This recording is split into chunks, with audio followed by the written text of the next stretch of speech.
For those that have been hoping for that Fed pivot, that they're going to have to eventually cut rates next year, has Jay Powell basically squashed that idea now? Yes, if you look at the Fed funds futures for June of 2024, they're now at 4%. So it's not just rates going, as you were just mentioning, up to 4.6 or so, but it's staying very high for an elevated period. And the other thing we noticed in terms of the economic projections is a big cut to next year's growth projection for the US. I mean, that's been cut all the way back to just 1.2%. So, again, we're going to see a material impact here on growth and indeed on earnings, which my colleague Mike Wilson has been pointing out. There will be a problem for earnings in the US next year. So these 10 things or 10 signposts to watch out for, and I believe the reason you guys came out with this report, Jonathan, is, we might be near the end than it actually looks. To what extent can a Fed pivot then change the other bits? Because that seems to be just one part of really what is a fairly complex equation for you guys. Yeah, so Asia and EM equities are an early cycle asset class. We got into trouble in February of 2021. And by the end of this month, this will be the longest bear market ever for Asia and EM equities. And I've covered these markets going back through 10 prior bear markets, and we just wanted to pull together some indicators that we watched that would tell us that a trough was coming. As of yesterday, only 3 out of those 10 were actually suggesting a trough was imminent. And so we argued that you should continue to sell now down towards our bear case targets, which we expect to hit in a matter of weeks, if not even a shorter time frame. And just to give you some numbers on those, 17,000 Hang Seng is our bear case target, and 890 for MSCI EM. So that's another 5 to 8% downside. At that level, we really hit very low valuations. And then we'll be looking at the other constellation of macro variables, in particular what's going on with the US dollar, to determine whether the trough formation has actually occurred. It certainly, in our view, has not occurred as of now. You said you watched a lot of these cycles before, Jonathan. Why do you think this EM bear cycle has been so unusually long? Well, I think it began at exceptionally high valuations. The point we made in February of last year was that really we were at dot-com bubble type valuations, if not higher. If you looked at the cohort of stocks that were on truly exceptional price sales or EV/EBITDA, it was actually even more extreme at the top. And so we've had to unwind that. We are around 35% off the peak. There are plenty of stocks off 50, 60 or 70%. So we are getting there. And some of the internals that we watch within the market, particularly the underperformance of KOSPI and the significant underperformance of semiconductors and technology hardware this year, that's all indicative of a bear market that's now becoming quite elderly. And we think the final shoe is now dropping on the energy side. So we downgraded energy yesterday that we've been overweight on for almost 18 months. That typically drops off right at the end of the cycle as the recession arrives. Now, Jonathan, when the stars align for EMs, I imagine largely they also align for what looked to be a fairly cheap U.S. equity market. How do you view relative performance moving forward with your colleague, of course, Mike Wilson? Well, I think one of the points we've been making this year in terms of our preference hierarchy is that the US actually isn't cheap and it's going to get cheaper, clearly, given what happened overnight. So we suspect it can go down to 14 or 15 times 2023 earnings.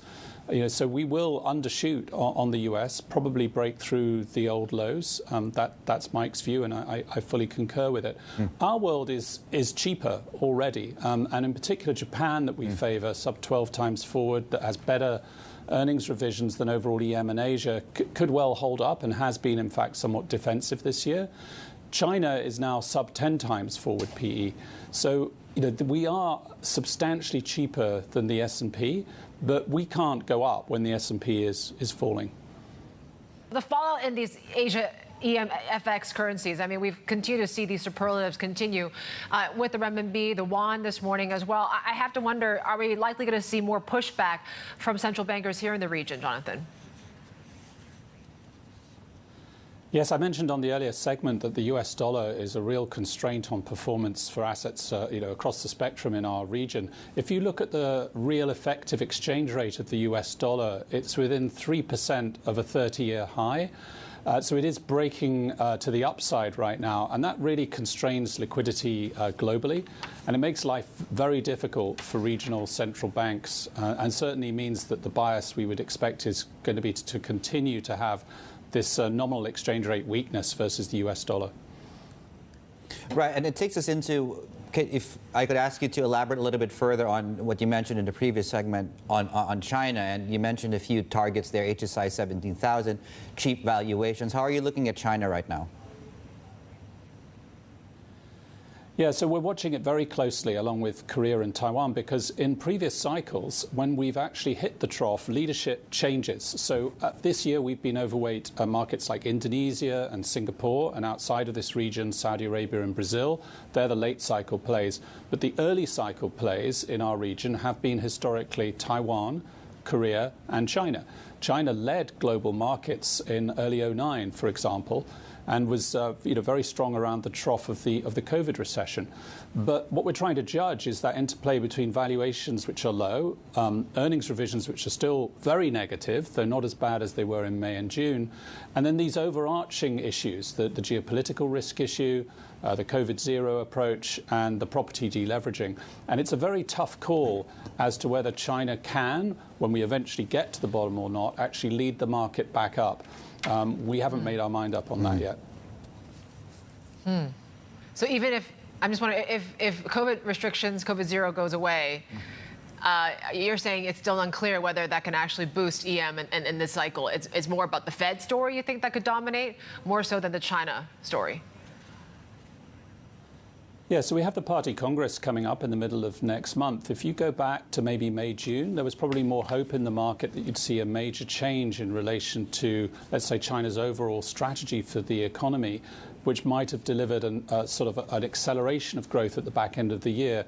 But our own economist and the other economists that cover China have really sort of pushed out that China recovery story into the middle of next year now. I think that's probably right. So the focus of investors in Asia right now has become much less about China policy and China growth recovery, much more about the US dollar and the Federal Reserve, which is why, quite rightly, you're focusing on it in your show today. Yeah, not like we have a choice to. Yeah. Jonathan. Well, riddle me this then. It's a nasty, to your last point there, it's a nasty macro environment there. Is there one market, one sector, or one part of this EM equity market that allows you to be as divorced as you can be from the nasty conditions out there right now? Yeah, so as I mentioned, I've covered EM for a long time. Who would have thought that Indonesia and Brazil could be doing so well, actually positive returns, for the indices and the stocks in a year when the Federal Reserve is doing this and the dollar is so strong? So that's really testament to improved sovereign balance sheets and much better external debt ratio coverage and current account positions. That's also true, for example, for India. So actually, this asset class is fundamentally more healthy and has more scope in the face of what's going on with the Fed and the dollar. We are not really entering anything like an EM, FX or sovereign crisis. We don't expect that to happen this cycle, and that is good news.